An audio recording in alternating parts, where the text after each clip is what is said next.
It's a few days before Christmas and a party is in full swing at the White Horse Tourist Hotel in Kampala, Uganda.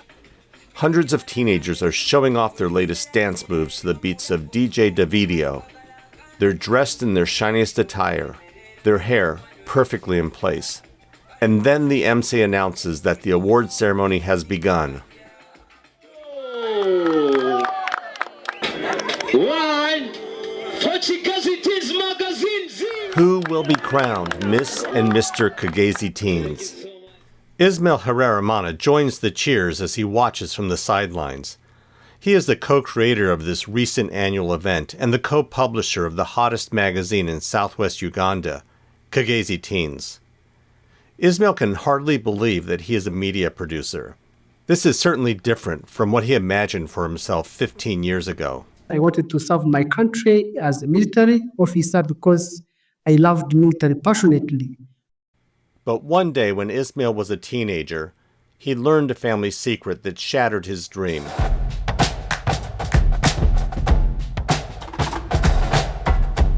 Welcome to Beyond, a podcast from the Elizabeth Glaser Pediatric AIDS Foundation. I'm your host, Eric Bond. On today's episode, Ismail Harerimana, a change in plans.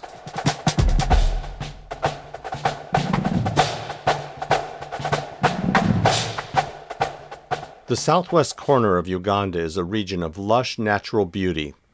It attracts trekkers from around the world who want to catch a glimpse of mountain gorillas or rare birds. But it can be a dismal place to grow up. Many children are born into families struggling to survive, farming small plots of land. More than half of children live in poverty. The vast majority of Ugandans are younger than 25. It is the second youngest nation in the world. This puts stress on education, health, and protection systems, especially in the southwest where land is scarce and unemployment is high. So you find it's only casual work that is available that does not give enough income to young people. Ismail says that kids grow up engaged in two main activities, playing soccer and digging holes. Basically, if they are not on football pitch, in the morning they are digging. That's not the life that Ismail wanted. Ismail grew up with 16 siblings in a middle-class polygamous family. The kids had 4 mothers who all lived in separate homes in the village. His earliest memories were of his mother singing songs from her home village in nearby Rwanda and cooking potatoes with ground nuts and greens. She used to tell him that if he worked hard, he could be a success. As the eldest child, Ismail would help keep all of his siblings engaged. He recalls a time when he lined up bricks and he and his siblings sat on them, pretending they were on race cars, tearing through the jungle. We were happy as children, We used to have fun together. Ismail's father was the head of security for the sub-county and lived in a separate household. As the children grew older, Ismail's father would take them out of their mother's home and bring them to live with him. And for us, we were always with him whenever he's transferred in different sub-counties in the district. So whenever he could be transferred, we always travel with him and go with him wherever he goes. Being the oldest meant Ismail had a special relationship with his dad. At a young age, he joined his father at the police barracks every morning at 6 a.m. At 9, 10 years, I could always wake up every morning with my father, engage myself in those morning trainings. Alongside his father, Ismail learned how to march in formation, do calisthenics, handle a weapon. At 9 years, I was able to use the gun. I could, open it, again, reassemble it. Ismail's life had a clear path. He planned on joining the military after he graduated from secondary school. Then, one day, when he was 16, Ismail's future evaporated. It happened when he was standing in line at the local hospital, waiting to pick up his medication. A few years previously, he had had a blood test and his father had told him that the results showed a liver condition. The medication would treat that condition. On this particular day, a classmate was in line with him and asked him if he was having any reactions to his HIV medication. Ismail protested that he didn't have HIV. Then his classmates showed him that their bottles were identical. That's when I learned my HIV status. Ismail realized that his life was going to be very different than he had planned. They couldn't allow someone who is HIV positive to join Uganda People's Defense Forces. There has been tremendous stigma in Uganda toward people living with HIV. They're often regarded as contagious and close to death. The Ugandan military did not accept recruits who tested positive for HIV, and still does not. It was really terrible moment when I learned my HIV status. It was hard for me to handle. Beyond his career plans, Ismail wondered how he could ever be the kind of man that his father was. So the issue now is, how can I start a family? How can I have children? How can I have a wife? How can I, grow myself to an adult person, take on responsibilities? HIV and AIDS dominated his thoughts. At night, I could just be reading, opening the book, but in actual sense, I'm just thinking about the day when I'm going to die. Ismail hid his HIV status from his classmates and from the officials at his school. When he needed to refill his medication, he would sneak off campus without permission. This came with some risk. Sometimes he was caught violating the rules and was beaten with a cane. He did not want anyone to know he had HIV, even if he were to die from it. When he went home for the holidays, Ismail would tell his fellow students that he had a premonition that he was going to die in an accident, so that if he did not return to school, they would think it was from that and not from HIV. Because I was very sure that I was going to die. So I could always make sure I had that chat with my fellow students before I break up for holidays. The more Ismail thought about it, the more he wondered how he could have acquired HIV. And at the school where I went to, there were so many posters about that very disease. Everywhere you go, abstain from sex, AIDS kills, AIDS got from sex. So I was wondering how I got this killer disease when actually I had never played sex anywhere with anyone. I was very confused and life was really very hard for me. Ismail was directed by a nurse to join a club for adolescents living with HIV, called an Aerial Club, and he found answers to some of his questions. So that's when I learned that yes, you can get HIV from mother-to-child transmission. Ismail worked it out in his mind. His father must have transmitted HIV to Ismail's mother, and then she had transmitted it to him. Ismail thought back to that blood test he had taken several years back. His father had hidden his own HIV status.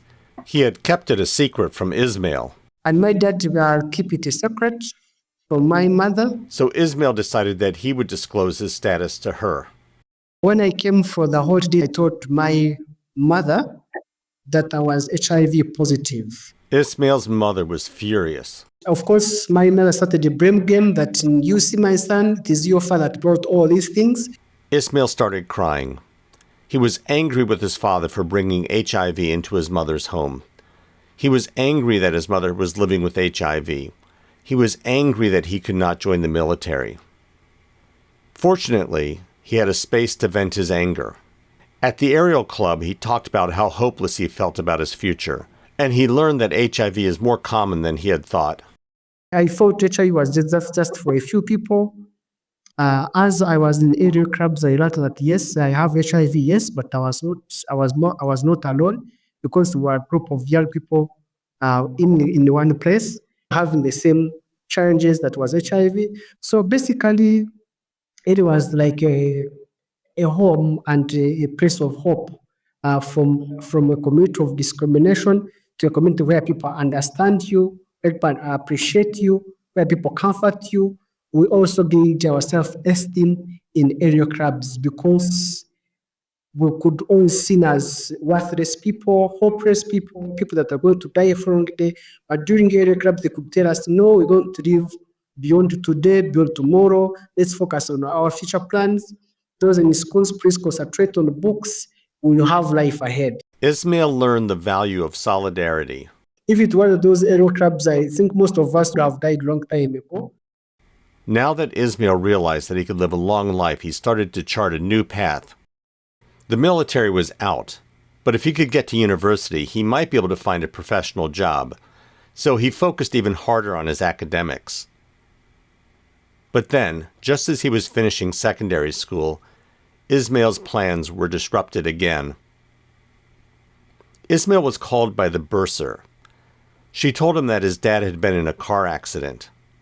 Ismail rushed to his father's home. As he arrived, he saw a crowd of people. They had come to pay their respects. His father had died. Ismail had been so angry at his dad, and now he was gone. He was filled with regret. But his thoughts also turned to his mother. Now she had no means of support. Of course, my mother was very poor, that she couldn't afford university money. So I felt demoralized. I felt down. As the oldest child in his household, Ismail needed to support himself, his mother, and his younger siblings. He needed to be scrappy. Fortunately, thanks to the aerial clubs, he had connections. That's when I connected to supporting area clinics. They could, facilitate me with little money. And then later, that's when I also joined Kama Regional Referral Hospital to volunteer and support children and adolescents. So in that when I also gained some little money. As a community health worker, Ismail became even more aware of the precarious situation of many of the children in his community. You reach at people's homes, they have so many children. So there are so many challenges around poverty. When you go there, people are saying, cannot take medicine because maybe we have nothing to eat. And unfortunately, poverty can breed violence, often directed against women and girls. Then at the end of the day, there is that psychosocial issues around poverty, lack what to do, lack of jobs, violence that happens, gender-based violence. Women and girls face the threat of being beaten or raped both in their households and out in the community. A recent national survey in Uganda found that 95% of women say that they have experienced physical or sexual violence. Of course, if there is violence in someone's home or in home, children tend to run away for safety. And of course, they are not sure of who is giving them shelter. Sometimes they are bad people. Girls and young women, and sometimes boys, find themselves coerced into sex work. Because they are vulnerable to very many things, because these are young people that are looked at by older men who have money. So you find they are just giving in for sex, and then they contract HIV. Ismail saw that many young people are desperate and have a poor understanding about the risk of HIV. Then in March 2020, things got even tougher. The COVID-19 pandemic hit southwest Uganda. The government closed all businesses, shut down transportation, prohibited public gathering. Young people were isolated. In this pause in normal life, Ismail saw an opportunity to reach out to adolescents and help form some sort of solidarity, like he had experienced through Aerial Club, but for everyone, not just kids living with HIV. Ismail teamed up with local social media influencer Eddie Nwera. Together they decided to create a magazine that teenagers would want to read, with colorful photos of local adolescents showing off their fashions, demonstrating dance moves, talking about their lives. Articles could focus on topics ranging from trends in music to how to get a job in the tourism industry to how to report gender-based violence. It is young people, adolescents that are in center stage, coming up with articles, them writing themselves what they feel their young people can benefit from. We can keep young people and adolescent teenagers engaged.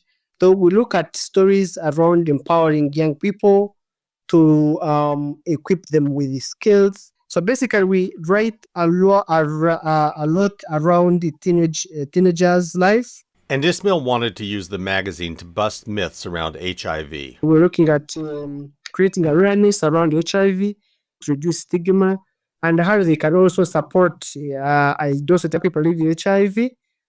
Despite the global rise in digital technology, few teens in this region have consistent access to smartphones or computers.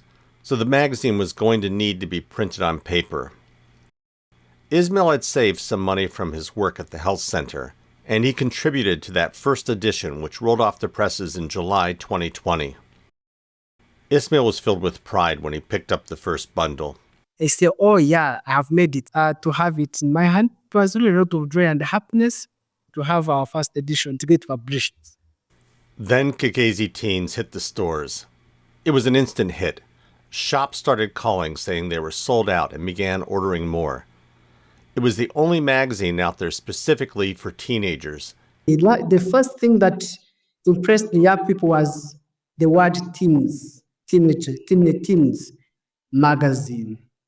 The name made it for us, and young people were received with a lot of happiness. The magazine was such a hit that Ismail and Eddie decided to keep the momentum going.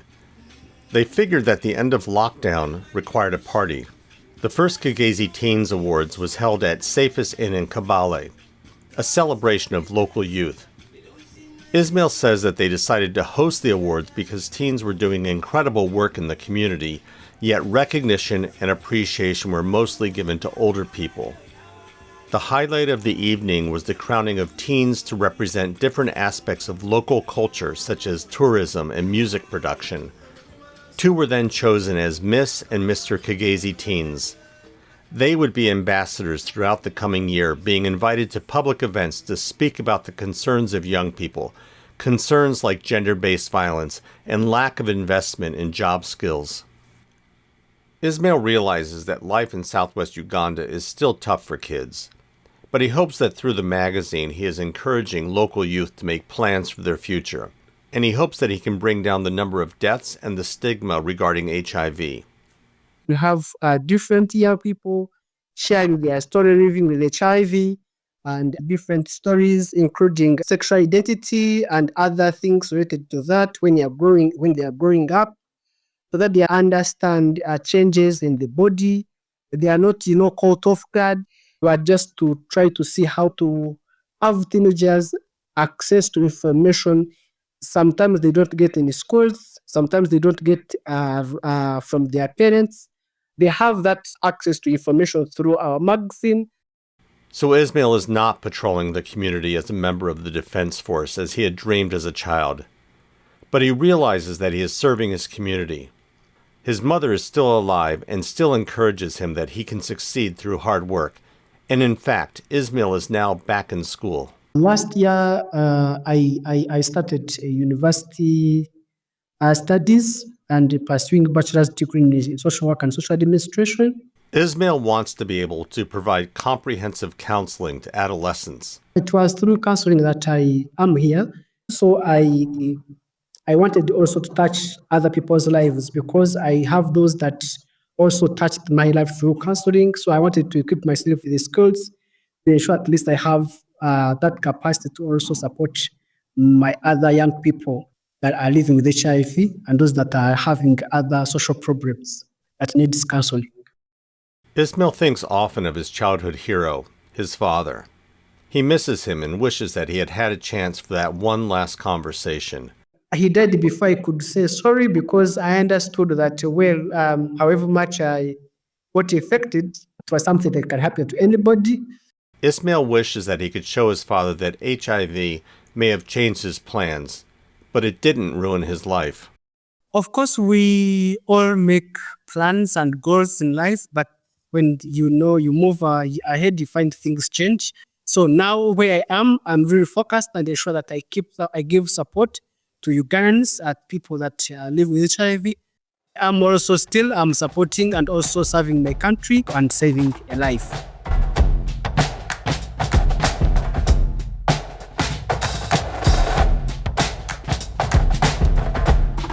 Ismail represents a special group of young people who are using their lived experience with HIV to help other young people in their communities.